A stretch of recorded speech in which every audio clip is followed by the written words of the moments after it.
Odyssey of the Gods by Erich Von Daniken. Narrated by William Dufris. Copyright 2011 by Erich Von Daniken. This unabridged audiobook is published by arrangement with New Page Books, a division of Career Press, and was produced in the year 2011 by Tantor Media Incorporated, which holds the copyright thereto. Keep listening after Odyssey of the Gods for a bonus interview with author Erich Von Daniken. Preface.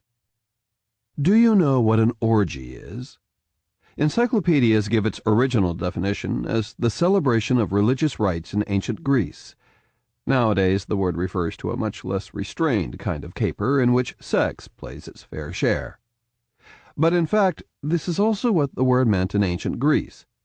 At that time, men used to meet together in the afternoon for philosophical debate, followed a few hours later by a symposium or drinking party, which often ended in an orgy. Wives were not present, but boys and youths were. Greece was taboo-free in this respect. People thought and felt differently in ancient Hellas. Everyone knows what a science fiction story is, but you probably don't know that there were science fiction stories circulating in ancient Greece, too, though much more fantastic ones than ours. The difference between them is that the Greeks didn't regard their science fiction as utopian fantasies. They believed that their stories related to events which had really taken place. And there was another difference. Our science fiction stories, such as the adventures of Starship Enterprise, take place in the future, while the ancient Greeks looked back to a dim, distant past, to a time millennia before their own.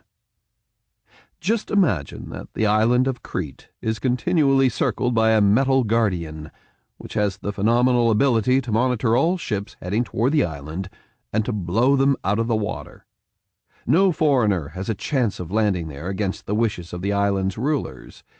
If a boat does manage to slip through, the metal monster can direct a fierce heat at it and burn up the invader. However, this guardian robot does have a weak point.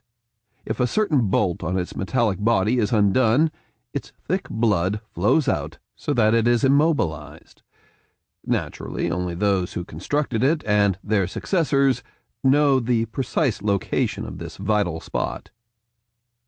This story was already in existence around 2,500 years ago, and the Greeks were convinced that it told the truth about events long before their time. The robot which patrolled Crete was called Telos, and the engineers who knew the precise position of the place where the hydraulic Sample complete.